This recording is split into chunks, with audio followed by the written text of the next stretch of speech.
too. Music has the power to go into places that words don't. It can stimulate you intellectually. It can stimulate you. It can speak to you spiritually. It can speak to you aesthetically.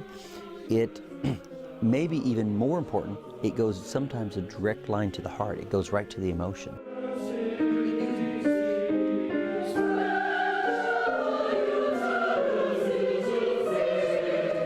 Kristallnacht was this horrific experience.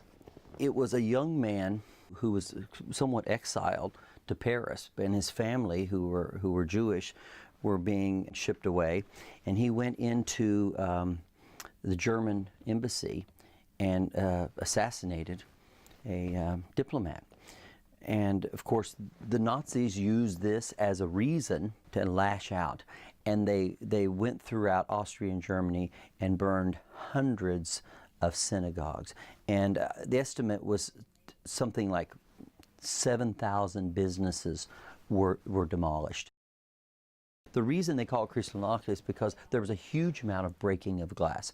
That's what the Nazis did to all the storefronts of the Jewish merchants.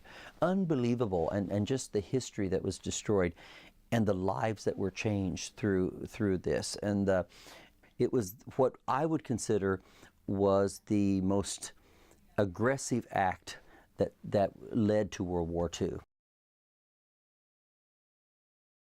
The piece is a child of our time. The composer, Sir Michael Tippett, British composer, a conscientious objector during World War II, hugely a social activist, was just horrified by the acts of Kristallnacht. And he was looking for a way to express this.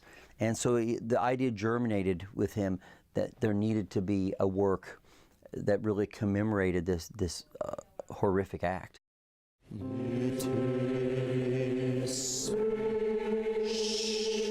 How softly can you sing spring?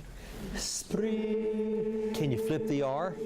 Spring. One of the most interesting things about this, not only is the text powerful and the story compelling, he was trying to find a way to insert, as in Bach Passions, a chorale which belonged to the people, which was the outcry of the people. And he kept thinking, who can I use who would emanate that message? And the answer was, he happened to hear a recording of an African-American spiritual. He thought, those people were persecuted.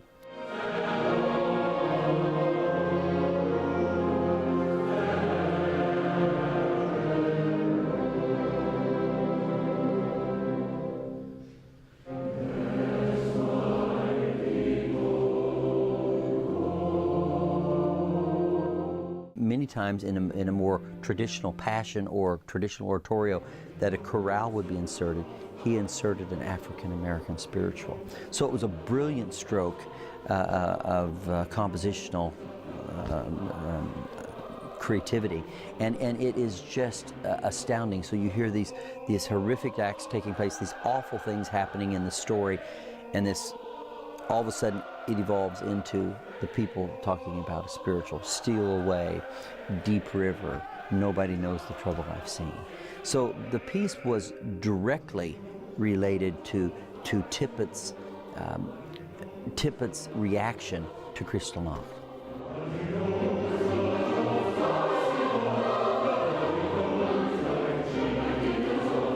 One of the things one has to see, it was the ultimate bullying.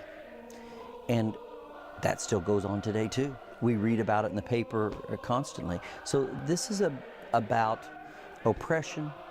It's about keeping us ever vigilant about the human condition and ever vigilant about acts of bullying and aggression, and that we as individuals have a responsibility to address it. That's one of the real tragedies of Kristallnacht.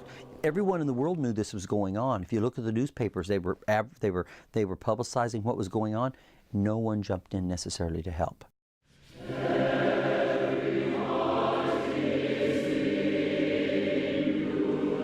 When I get an opportunity or have this real privilege of conducting a real masterwork like a Bach Passion, or in this case, a Tippett Child of Our Time, I'm well aware that this is a powerful tool, and I owe great homage to those people who wrote it, and a great responsibility to make this music come alive and be relevant to what is happening today, and to give a good representation of this great art form.